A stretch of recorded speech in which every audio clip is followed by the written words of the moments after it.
On the pasuk v'anasiyim eviu es avnei hashoyam, that the Nesiyim brought these precious stones that were going to be used for the ephod and the choshen and some of the other special things that they brought, Rashi quotes the words v'anasiyim eviu and explains and says the following: Amar Rab Nosson, why is it that the Nesiyim, when it came to the Chanukas HaMizbeach, the dedication of the Mizbeach, which is discussed in Parshas Nosoi, why is it that over there they gave first?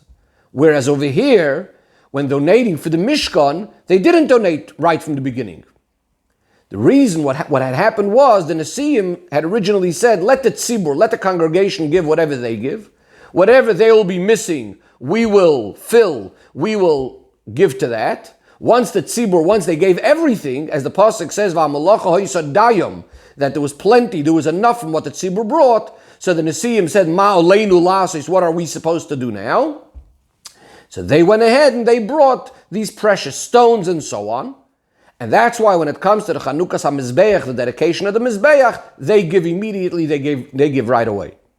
Rashi concludes by saying that because they were lax in giving the donations of air right from the beginning, there's a letter missing from their name, and that's why it says the words Vahanasiyim without a yud. So simply we learn, and this is what Mefarshim say, that Rashi is trying to clarify that since the Torah mentions the donations of the Nesiyim after all the other donations of the Mishkan, so it makes sense to say that the Nesiyim gave it at the very, very end. Now, we cannot say, in other words, the Rebbe is preempting something that we may have suggested, that perhaps their Nedava is only, their donation is being mentioned at the end, only because that's the order in how the things need to be brought. Because as we see when Hashem commands Moshe Rabbeinu in the beginning of Parshas Truma, and when Moshe Rabbeinu commands the Yidden in the beginning of our Parsha, so the command for the donations of the Avnei Shoyam and the Avnei Miluim, the oil for illuminating, and the Psamim for the Shemen HaMishcha and for the Ktoiros HaSamim, these are the things that the Nesiyim bring. So maybe the reason is because in the command from Hashem to Moshe and Moshe to the Yidden, these actually are mentioned at the very, very end of all other donations, at the end of the 13 things mentioned. So we can't say that. Why not? Because if that's the case, then first of all, the pasuk should have said this pasuk v'anasiyim heviu right after the pasuk that discusses all of the donations that were brought by the Yidden, instead of bringing it after another few psukim, which just start discussing already how the women were spinning the wool and the different jobs that the women did and so on, which is already not discussing anymore the donations that were brought for which we were commanded, but rather things that are being done with the donations. Point number two, if that's the case, that it's only because these items are mentioned last in Hashem's command, why does the pasuk generally have to separate what the Nesiyim brought separate to what all the other Yidden brought as far as their donations? From all of this we understand, seemingly, that the pasuk is trying to emphasize the idea that the Nesiyim actually brought their donation at the very, very end. Now, of course, this wouldn't be understood in Pshut Shel Mikra. How does it make sense that the Nesiyei Yisrael should withhold their donations till after everyone else brings their donations? And this is what the Mefarshim say, that this is why Rashi explains that what had happened is that the Nesiyim had made this calculation. Let the tzibur, let the community first bring all their donations. If there'll be anything missing, they will bring. And bottom line was, as Rashi explains, that it was because they were lazy, that they were lax in bringing it, etc. This is the way we understand the Rashi simply. The Rebbe says, however, it's very difficult to understand the arichus in what Rashi says. Number one, in the question, when Rashi says, Ma ro'u, why did the Nesiyim donate by the Chanukas HaMizbeach first? Why is it relevant over here, when we're speaking about the Chanukas HaMishkan, to understand why they donated by the Chanukas HaMizbeach first? The question over here would be, in our pasuk, why is it that they're not donating right away? So Rashi should have brought those words from Rab Nosson. Why is it that the Nesiyim are not donating right away? Number two, when we give the answer, so again there's a question. Why is it relevant, the whole explanation of what the Nesiyim are saying? Let the tzibur give first, and what they're missing, we're going to give. Seemingly, the main point is, and Rashi should have said this just briefly, that the bottom line was that they were lazy. and they missed out, and that's why eventually they'll give first. Then the Rebbe asks, regarding the actual thing itself, how does it even make sense to say that the whole reason the Pasuk is separating the Nedava, the donation of the Nesiim, not mentioning them together with the other Nedavis, rather all the way at the end, even after what the women had done, is only to come along and tell us that the Nesiim were lazy. Usually we know that the Torah doesn't try to speak disgracefully even about a non-kosher animal. So the Torah is just coming to tell us that they're lazy over here. The Rebbe says we need to understand some other specific wordings in Rashi itself. And the Rebbe mentions a number of things. First of all, the Rebbe says there seems to be a contradiction within what Rashi says. From the fact that Rashi says that Kivon sheishlimu tzibur es hakoil, once the tzibur gave everything, as the pasuk says, v'hamalacha hoisa dayom, that there was enough of everything, it seems clear that the tzibur had brought everything that was necessary for the meleches hamishkan, for the work of the mishkan. How does that fit with the fact that then we say, but there was missing the avnei shoyam and the avnei miluim for the ephod and the choshen. There's also missing the spices and the oil for the shemen hamishcha and for the k'toyres hasamim. So seemingly, not everything was given. Furthermore, the Rebbe says, since the tzibur did give everything, and they gave with such generosity, as the pasuk itself says, Mar b'mahom lahavi, they gave so much, they brought a lot, and dayim, there was plenty, and even more, and so on. Why is it, in fact, that these nedavos were brought by the Nesiim? Why didn't the rest of the Yidden bring these nedavos if they were being so generous? And then the Rebbe says we need to understand another thing on the other hand. Why is it that the Nesiim were mitztair, they were upset, and saying, Ma oleinu lasis, what could we do now? And this is why the Chanukas HaMizbeach, they're going to give first. Seemingly they gave such important, such great things for the Mishkan and for the Big Day Kahuna. So why are they upset? They gave beautiful things. The Rebbe asks another question. Rashi says that the Nesiim said, Yisnadvu tzibur masha misnadvin. Let them first donate whatever they're going to donate. And the Rebbe asks, seemingly it would have been sufficient if Rashi would have just said, what he does say, that the Nesiim said, what the Yidden will be missing, we're going to complete. Why does it, we also have to have these words, let them first give whatever they give. Then the Rebbe asks another question. What's the emphasis, umasha mechasrin, and what they are going to be missing, or mechasrin is even more than that, what they're going to cause something lacking. It seems to be that the Yidden are going to make something chaser. In other words, there's something that they should have done and they're going to cause a certain chisarin over here. Seemingly it should have just said simply whatever they're not going to bring. Especially that the Lashon HaPasuk is the wording similar to the Pasuk says Heviu, etc. In other words, what they brought. The Rebbe also asks, what does this mean, ma oleinu lasos? What should we do? Why don't they say, what should, and whatever the Nesiim said, what should we bring now that everything has been done? What does it mean, ma oleinu lasos? And finally, the Rebbe asks one more question, and the Rebbe asks, why is it relevant over here, the name of the one who said it, Rab Nosson? As we discussed many times, Rashi only quotes the name of the Baal HaMaimer, the name of the one who said it, when somehow this is answering some difficulty that a Talmud Memulach, that an extra smart Talmud, extra sharp Talmud might ask in the Psukim, or in the Rashi. So what is being added over here by adding the name Reb Nosson? So the Rebbe says in Seif Dalet that this will all be understood by first examining the wording of Reb Nosson himself and the order of what he asks. Reb Nosson says, Ma ro Nesiim why did they give by the Chanukas HaMizbeach first, and by the Meleches HaMishkan they didn't give first? In other words, what's Reb Nosson asking? He's asking not why they did not give by the Meleches HaMishkan first. That's not his question. He's actually asking it the other way around. Why did they give first by the Chanukas HaMizbeach?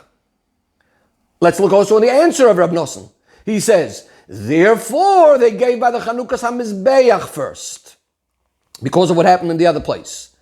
In other words, there seems to be a chidush that they gave first by Chanukas HaMizbeach, and that's what's bothering Rab Nosson. Rab Nosson, not so much why they gave here last, but why they gave there first. So the question is, the Rebbe says it's very surprising. Number one, why is this a question why they're giving first? Nesi'ei Yisrael, the leaders of the Yidden, shouldn't that be the case that they should be giving first? Number two, the Rebbe says, the other way around, if the question in fact is of why they're giving by the Chanukas HaMizbeach first, but in our case it makes sense why they're giving last, then why is Rashi bringing this question in our parsha at all? Why doesn't he wait for Parshas Nosai in the case of the Chanukas HaMizbeach and ask over there why they're giving first? So the Rebbe says that actually this last point is actually going to be the key to the answer. By bringing this question, Ma ro Nesiim, why did the Nesiim bring over there first? Rashi is actually coming not to answer why the Nesiim are bringing their Nedava last over here, and that it was laziness and so on and so forth. In fact, it's completely the other way around. Rashi is actually coming to explain our pasuk here, that when the Nesiim brought their Nedava at the end, generally speaking, this is actually the correct way of doing things. In fact, the question is on the Chanukas HaMizbeach. Why did they bring over there first? In other words, when Rashi says over here, Omar Rab Nosson, Maro Nesiim Chulu, why did the Nesiim bring over there first? He's not bringing it as a question for Parshas Nosai. It's actually coming to help us understand what's going on in our pasuk over here. How do we understand this? So the Rebbe says as follows. Why should have the Nesiim actually brought their donation at the end? Why is that the right way? So Rashi brings Amru Nesiim. The Nesiim said, let the tzibur, let the congregation bring first whatever they bring, and whatever will be missing, we will be mashlim, we will make up. In other words, the job, the task of a Nasi is that first and foremost, he has to put in all of his effort that the Yidden are doing what they're supposed to be doing. And only then could he start thinking about what he is going to do. In fact, we see this already in a previous Rashi. On the pasuk, Vayered Moshe min ahar el ha'am. Moshe Rabbeinu comes down from the mountain to the people. Rashi says, Malamudus teaches us that Moshe didn't go to his own private affairs, but rather he went straight from the mountain to the people. So the Rebbe says, seemingly in that case, it's not understood. Why is this such a chidush? That Moshe Rabbeinu went right to give over the message from Hashem to the Yidden and not going to deal with his own affairs. Obviously that's what he's going to do. So the Rebbe says that the pshat over there and the chiddush over there is that he didn't go to his own affairs doesn't only mean his physical things that he needs to take care of by himself and for himself. We're mainly referring to his affairs related to his shlichus itself, to the union of Matan Torah itself. He didn't go to take care of his own preparations for Matan Torah, including even being ready and prepared and deserving to be Moshe Kibbul, Torah Messinai. Rather, what is his seder? Being a Nasi by Yidden. First and foremost comes the needs of the Yidden. So therefore he doesn't even take care of his own spiritual level, so to speak, but he right away goes to take care of the shlichus of the Eibishter to see that what the Yidden need to have to get the message from Hashem. And only then could he start thinking about his own ruchniistic affairs between him and Hashem, including all of his achonos to Matan Torah. Says the Rebbe, the same thing is true over here with these Nesiim. The first task of a Nasi is to be concerned about that the tzibur should give their donations. Yidden should be giving as much as they can. And therefore, what do the Nesiim say? Umasha mechasrin anu mashlimin oisu. What's this expression, umasha mechasrin? And what they're going to be missing? It doesn't say what they're not going to bring. Because these Nesiim, as their task of Nesiim, they demanded and they wanted to make sure that the Yidden are going to bring everything within their power and their ability. And therefore you can't say masha lo yaviu, what they're not going to bring, which could imply that they have some things, they're not just not bringing it. No, the Nesiim are going to make sure that anything they can bring, they're going to bring. Of course they're going to bring it. The only thing could happen is umasha mechasrin. There could be certain things that are actually missing that they can't bring. Furthermore, mechasrin means, as we said before, they made it go missing. That means to say that they had it earlier. We know that previously the Yidden had so much from the spoils of Mitzrayim and the spoils of the Yam, as Rashi had brought already. And furthermore, they also have all the desire to bring as much as possible. But it could also be that possibly they're not going to have some of these things, because maybe they used it already earlier, for some other mitzvah, for a mitzvah that was timely, a mitzvah that might pass. In other words, they may have somehow spent these things already or used these things already.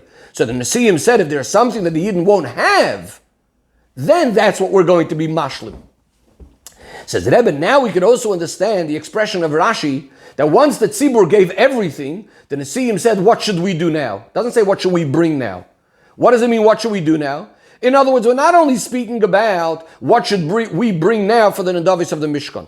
What they're really saying is, what should we do now in our task as a Nasi?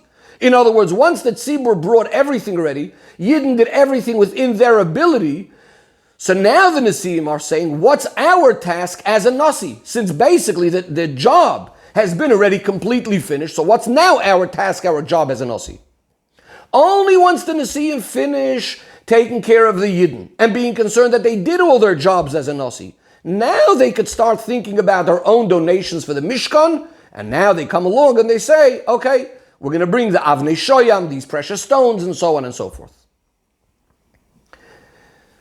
Nevertheless, says the Rebbe, although, as we just explained, it seems to be the right way how they are supposed to generally act, but in fact, in this particular case, a certain chisarin, something came out wrong over here, from which the Nesiim understood that they shouldn't have actually waited with the Nedavis of the Mishkan all the way to the end, and how that wasn't the right thing.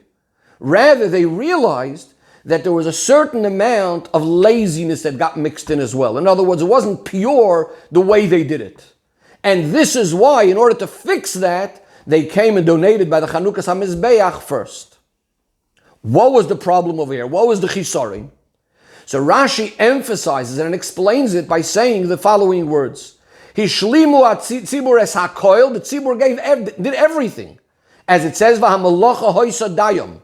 Everything was sufficient. Everything was enough. In other words, the Tzibur had done everything that was needed for the Melechas HaMishkan. In a proper way, in a full way, so that in the donations of the Nesiim were actually not even necessary, as we'll soon see. The Rebbe is soon going to explain what that means. But once the Nesiim saw that the Tzibur did everything and that their donations weren't even necessary anymore, so now they start realizing that they no longer have an equal portion, a necessary portion, in the Nedavis HaMishkan together with all the other Yidden, from which they understand that this idea of not giving donations originally was not 100% the way it was supposed to be. Rather, there was some element of laziness as well. How does this work? How do we understand this? So the Rebbe says as follows. When the Yidden came along to give the gold and the silver, etc., from which the kalim of the Mishkan and the Big Dikun are going to be made.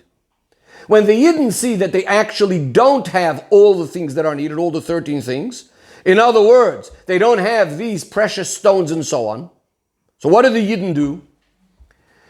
The Rebbe says that they actually gave more money, donating more silver and gold, enough that we should be able to buy these precious stones. Again, Rashi says they did everything. Dayam, it was all 100% full and complete.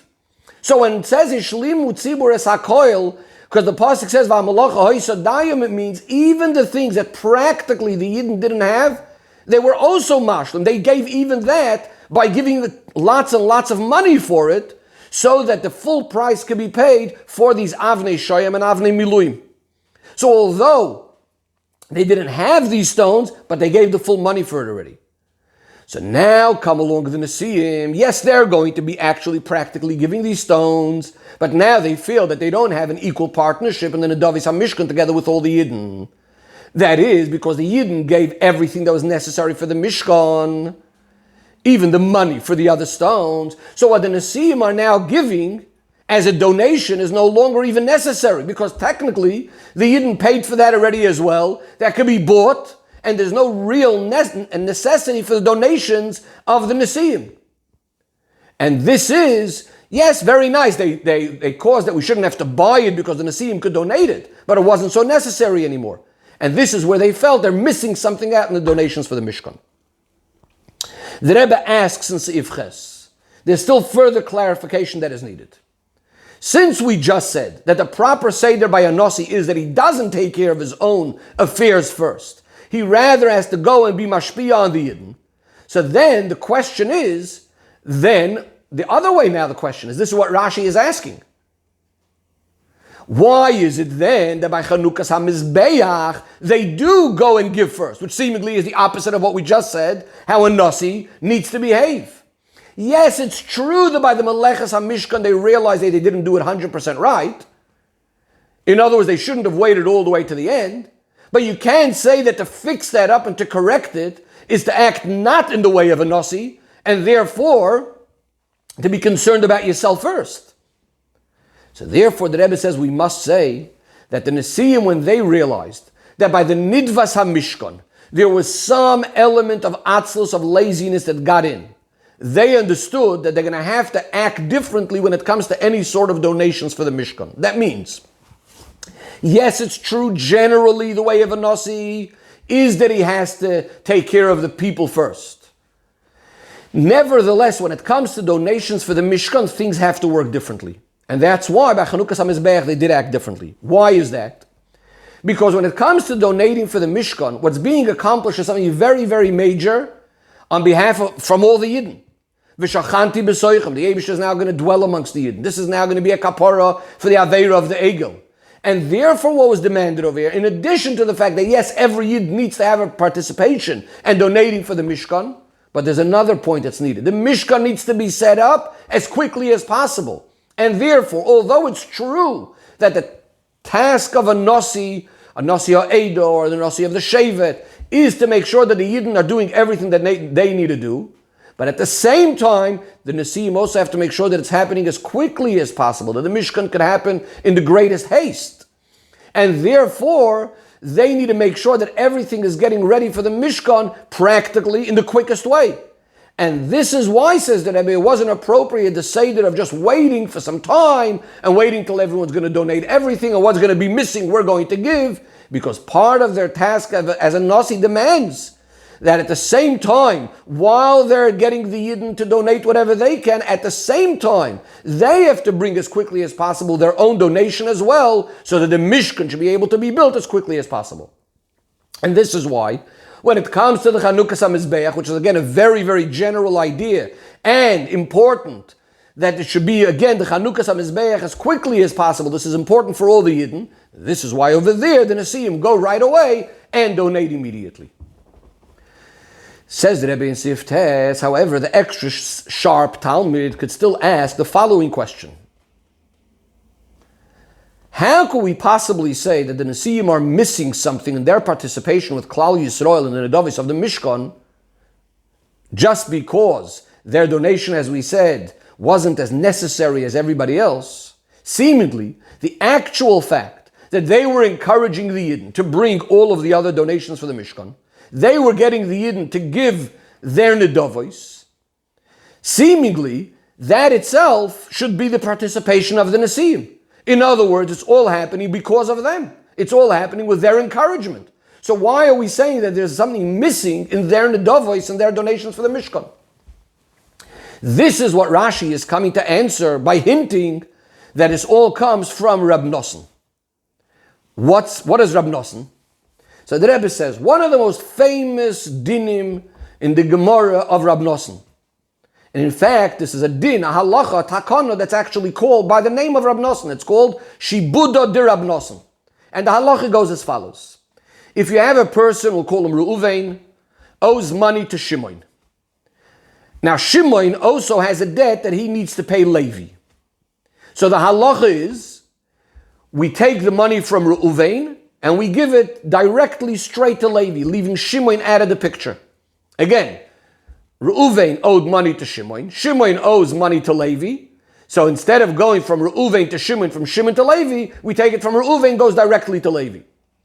The chiddush over here is that even though that obligation from Reuven to Levi is coming through Shimon, But once this was established that Reuven is now going to give the money to Levi, so this obligation is completely now between Reuven and Levi. It's almost as if Shimon doesn't exist anymore. It's now completely between Reuven and Levi.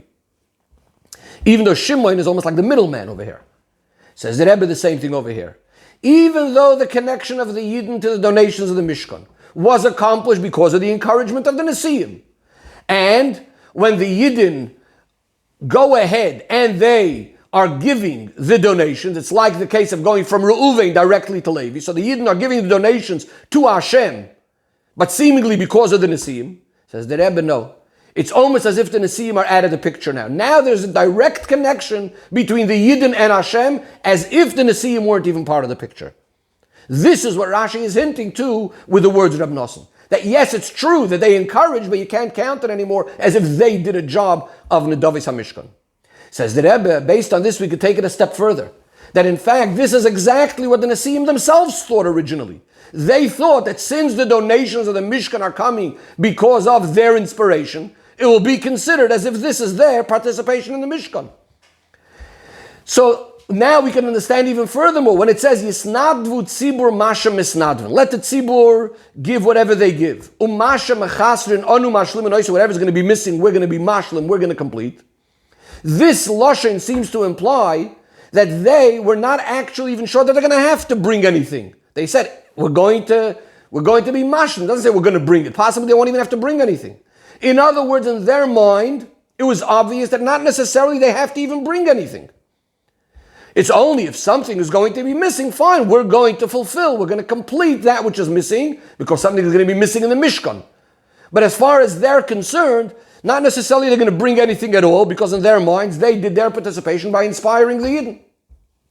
However, when they see something so amazing, so wondrous, that the Tzibur managed to give everything, they actually did b'shleimus absolutely everything.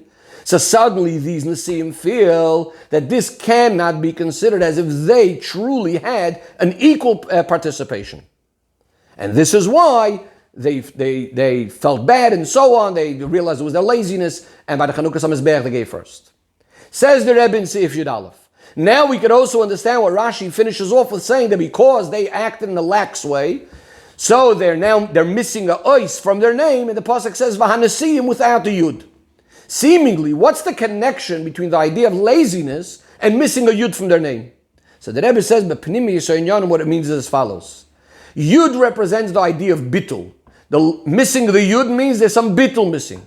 So the Rebbe says, it's not the pshat that the yud is missing as a result of them being lazy. It's actually the other way around.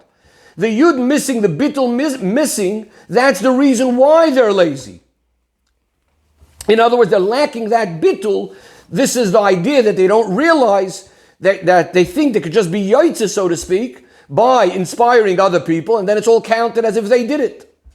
In other words, how is it revealed that they were called Nesiim is because of their laziness. That's where we see that they were actually lazy. In other words, since they were missing the absolute bittul, they're feeling as if they are Nesiim, they are leaders, and therefore they feel that the Nedavis HaMishkan of the Yidden are coming because of them. And it's only because of because of them. And as a result of this, they're just going to be mashlim what's missing by the Yidden, but in other words, on their own, they really did everything already. So this feeling of Nesius caused that there should be a certain level of laziness, that the participation in the Binyan HaMishkan is not equal with all of the other Yidden, so that the Mishkan and the Asheras HaShchina was able to be by Yidden even without the Nedavis of the Nesiim. And this is what the issue was. The Rebbe concludes with the Hayrah, like all matters of Torah, there's a Hayrah to every single Yid. Every single Yid has this idea of being a Nasi. First of all, he's a leader and in control over his own Irktano, his little city, referring to his Guf, his Ramachi Varim Mishasagidim. More generally, there's the idea that every Yid needs to be a mashpia, to influence, to be a nasi in his own environment, in his own area.